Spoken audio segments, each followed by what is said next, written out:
Dear Mr. Stanley, could you build me a vanity? Because the quality of this tallboy is far superior than titanium alloy. Years have taken a beating. Your veneer is surely mistreated. Water ruined your top from that ice-filled cup someone forgot. I was tempted by West Elm, but the prices were out of my realm. Me being a forever cheapskate, will repair your dents and dings, mate.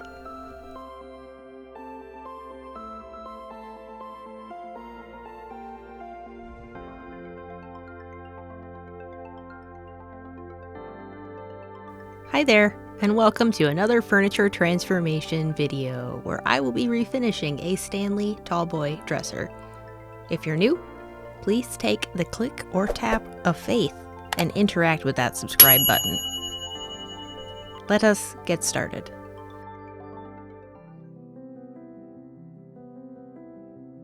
The purchase of this Stanley tallboy dresser was born from wanting a West Elm dresser.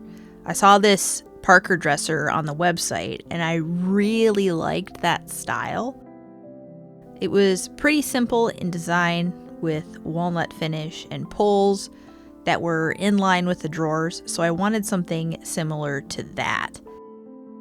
I almost bought it, but the price tag seemed ridiculous to me. Look at that, $1,600. That's just crazy talk. So what I ended up doing was buying this Stanley dresser off of Facebook Marketplace for $180 instead of $1,600. Probably the most expensive thing I've bought to date off of Facebook Marketplace, but it's for me and that's okay.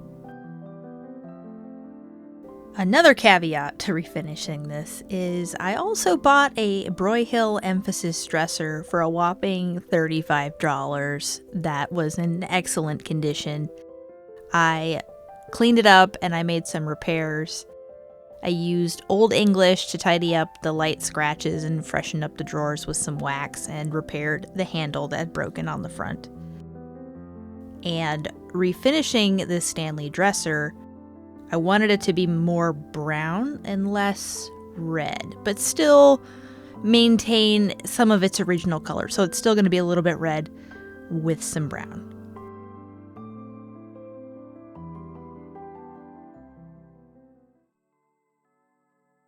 To kick off refinishing this awesome tallboy, I'm going to clean the dresser with some simple green on the outside and inside. I'm not going to remove the pulls from the dresser because, well, I tried that and they're glued on. And if I didn't intend on using these pulls, I would have grabbed the heat gun, but they were on pretty solid and it should be pretty easy to refinish them when they're on the drawers themselves. So no big deal, they're going to stay on for this. When cleaning, I often see more things that I might not have noticed upon initial inspection, like the dresser side pulling apart, which needs to be fixed. To fix the gap in the dresser, I used some Gorilla Wood glue and I put it into a syringe and used the syringe to fill the gap with the wood glue. That way I got quite a decent amount between the two surfaces.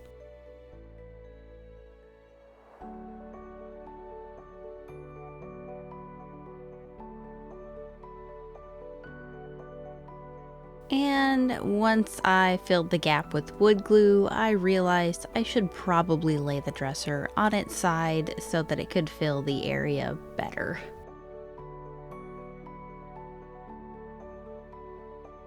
After letting the glue interact with gravity for about 5 minutes, I clamped the front and back of the dresser and I left it to dry for 24 hours.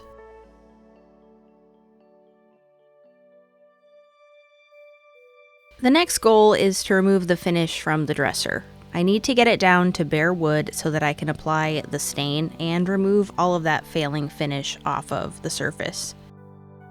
I used Klean Strip's 15-minute gel formula stripper. And while it's a gel formula, I like to work on horizontal or flat surfaces with it because it will slide down the sides even though it's a gel. But it's less likely to dry out in my experience, so that is my preference. And I ended up starting off with the top of the dresser, and I applied a generous amount with a chip brush.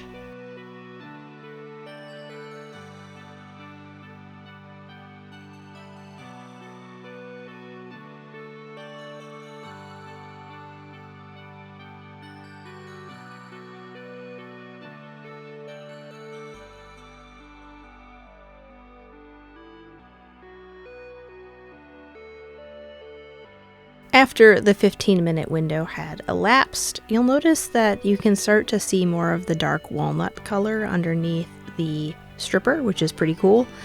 But I came back with a plastic scraper or spatula and scraped off the remaining stripper and finish compound from the top. You can use a metal scraper to remove the stripper from the top. I picked up these plastic ones because there's a lot of curved surfaces, and my preference is to use the plastic scrapers when I have a higher potential to gouge the wood from scraping.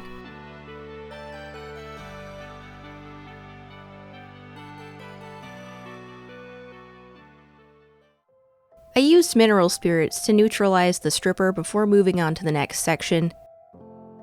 I grabbed some fine steel wool to use with the mineral spirits to remove any of that residue from the stripper and finish mixture. If your finish wasn't fully removed on your first stripper application, you can just apply a second coat after removing the first, and then you can go through and neutralize it with some mineral spirits after it's been fully stripped.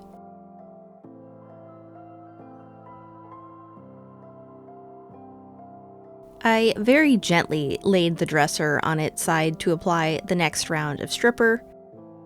It was the same process. You apply the stripper with a chip brush, wait 15 minutes before coming back with the scraper, at least 15 minutes.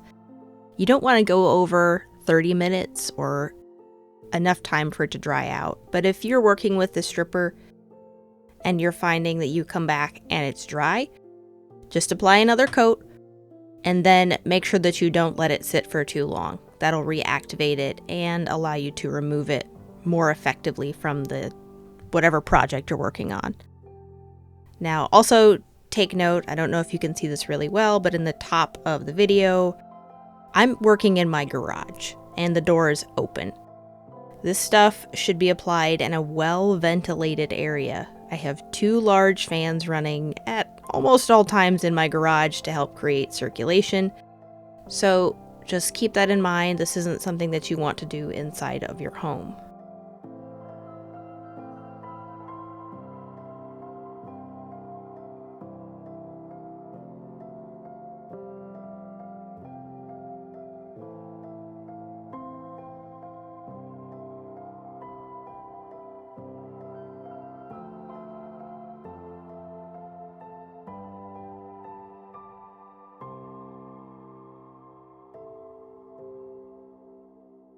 While I was working on the sides and the front of the dresser, performing the same steps and same process, I was actually removing the finish from the drawers as well.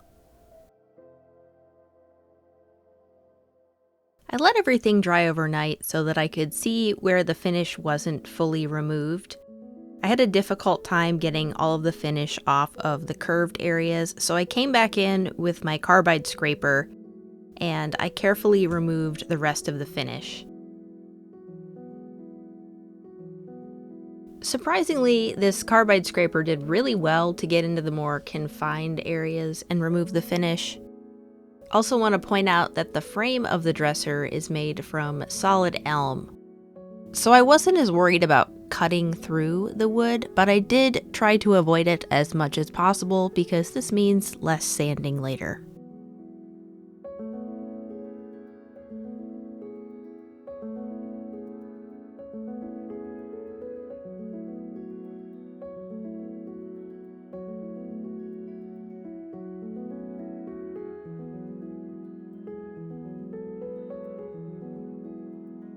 Once everything was thoroughly gone over with the scraper to remove as much finish as possible, I grabbed some 180 grit sandpaper and used my orbital sander to slowly and carefully create an even surface. Now, the tops and the sides and the drawers are walnut veneer, so I didn't want to create a blowout where I've sanded through the veneer. So slow, careful, and I'm using a finer grit so that I'm not just eating away at the wood. It's important that you use the same grit of sandpaper on the surface. The reasoning behind this is when you go to apply stain, the stain may take to the wood differently on sections that don't have the same sandpaper grit used on it. For example, if I had applied stain to a piece of wood that was sanded with 100 grit, it will likely absorb more stain than the same piece of wood sanded with 180 grit, which is a finer grit of sandpaper. Just think of sandpaper like microdermabrasion for wood. I don't go any higher than 220 grit when I'm going to apply stain to the wood because it may mess with the stain's absorption. After I finished sanding using the orbital sander, I grabbed another 180 grit sandpaper disc and hand sanded the details where I saw stain or finish still existing. I was careful to go with the grain, even in the harder to sand areas, because I didn't want to risk cutting the grain and having the stain take to that area differently. Yes, this is tedious, and it can be time-consuming. However, if the finish isn't removed, you can get discolored areas where the original finish was. Sometimes, it can be used to create a shadowed effect in detailed areas if the existing stain was darker. So sometimes it's good. Most of the time, not so much.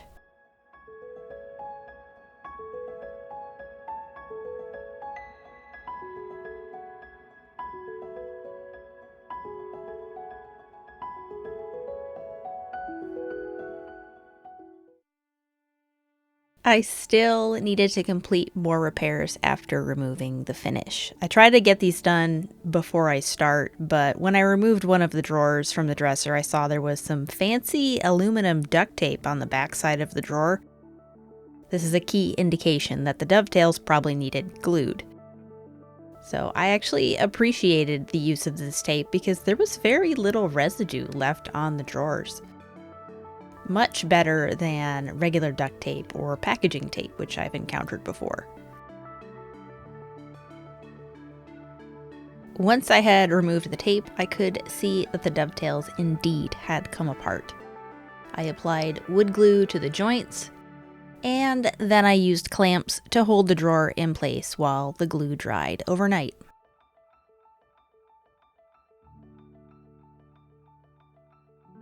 I also went around and filled in the smaller and medium-sized veneer damage with Goodfellow's Walnut Wood Filler. This stuff comes in different tones, and it's pretty awesome to use. I'll link it below in the description if you're interested. I also have one that's mahogany, so when I'm working on a mahogany piece with small little damage or nicks, you can just use that to fill in those areas.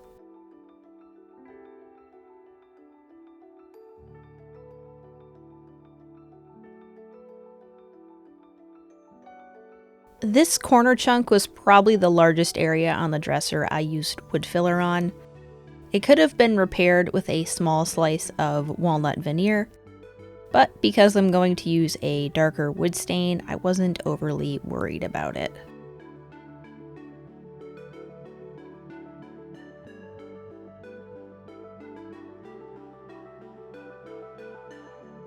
There were two drawers that had this crack on the underside of the drawer. I suspect it's from the drawer being closed hard repeatedly. Over time, it created a split in the drawer. And I could have used a C-clamp with wood glue in a syringe, but the drawers worked fine, and so I chose to use wood filler instead. Another thing I want to point out is that the drawer face is walnut, but the underside of the drawer is not. It's poplar. which is a popular wood used on drawers that is covered with a veneer. This crack will be hardly noticeable after sanding and staining, so I wasn't concerned about using walnut wood filler on it. The very top drawer, which had a figured burl veneer on the left and right side, was missing a large chunk of veneer. This is going to stand out more if I don't repair and replace that veneer. However, because the veneer damage was fairly deep, I chose to apply a wood filler to that area to create a higher substrate to attach the new veneer to. This burl veneer I determined was Carpathian Elm burl veneer, which I did not have any of course. So I spent $35 on 2 pieces of Carpathian Elm burl veneer shown, because I wasn't sure about the color and grain pattern based off of the eBay pictures.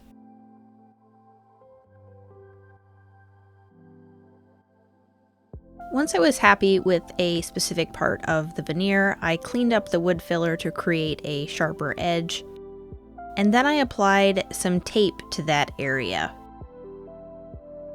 I grabbed my purple scented crayon, because that's just what I had sitting there, and apparently I can't lose it. And I have filled the area needed for the veneer repair.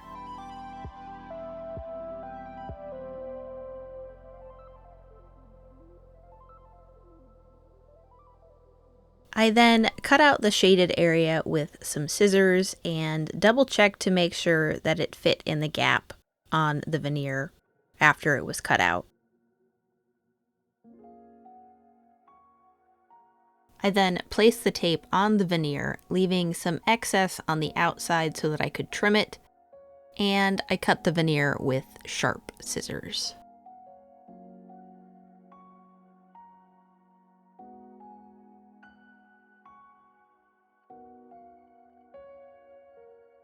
I wasn't sure how wood glue would bond with the wood filler, so I opted to use 527 glue instead. Super glue could also be used, but I wanted to attach the veneer piece with something that would dry quickly, and this is the best option that I had, and it was opened, and I need to use it.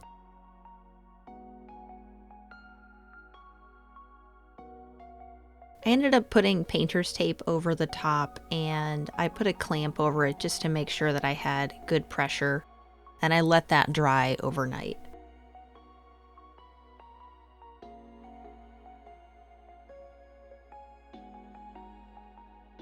I used 180 grit sandpaper to sand off the edges and the front of the veneer so that it was flush with the drawer face. And then I applied some wood filler between the repair and the original veneer just to fill in any gaps. That was also sanded after it dried. Something I wanted to point out is that this is my first time repairing a burl veneer. It was super easy to sand down.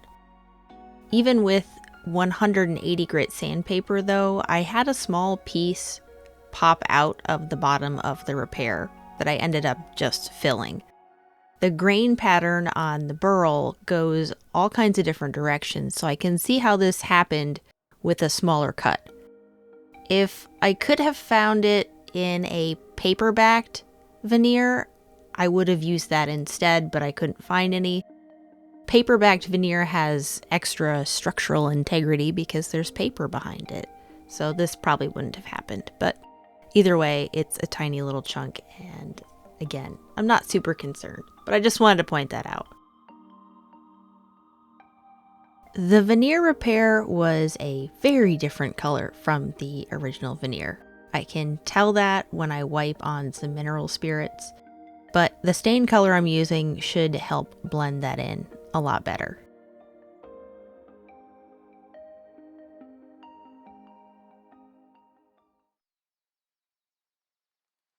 Before I apply stain, I always wipe down the surface with either a damp cloth or a tack cloth to clear off any sawdust before I stain.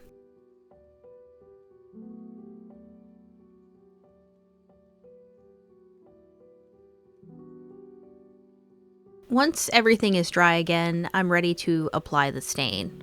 I chose General Finishes Antique Walnut Gel Stain. This is one of my favorites.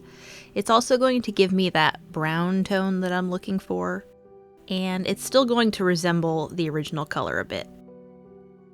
I apply the stain using a foam brush. I chose to use a foam brush so that I could get the stain under the handles easily. And after I applied it to the drawer faces, I immediately wiped the stain back.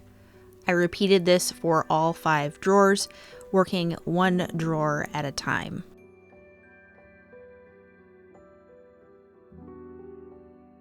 Since the body of the dresser has larger surface areas to work with, I worked fairly quickly once I started these.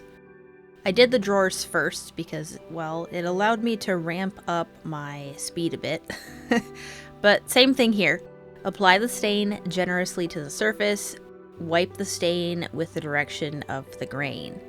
When you apply the stain initially, it does not need to go with the grain, but when you wipe it back, you should go with the grain. That way, if there's any streaks, it will look more natural.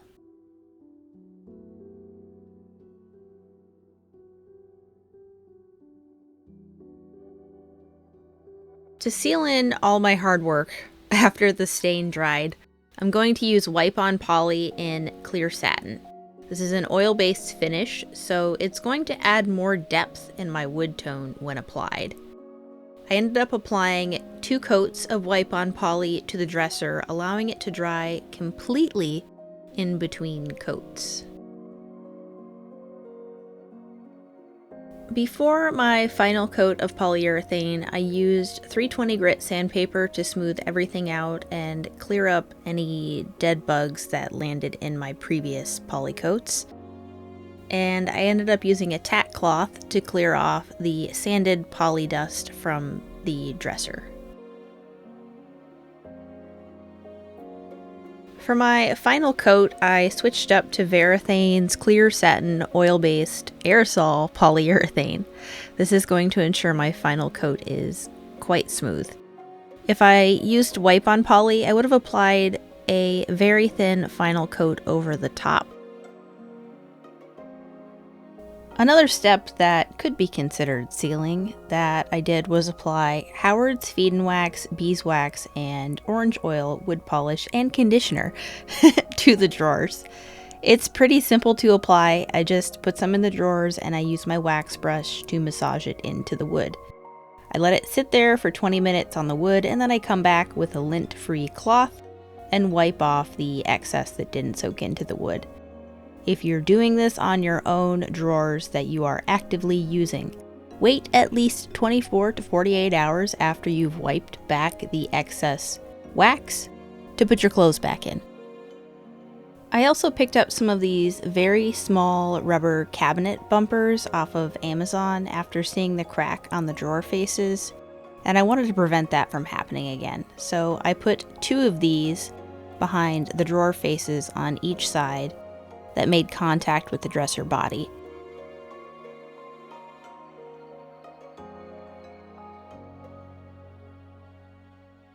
This dresser took me quite a lot of time to refinish, and I'm not going to sell it, obviously, as I discussed in the beginning.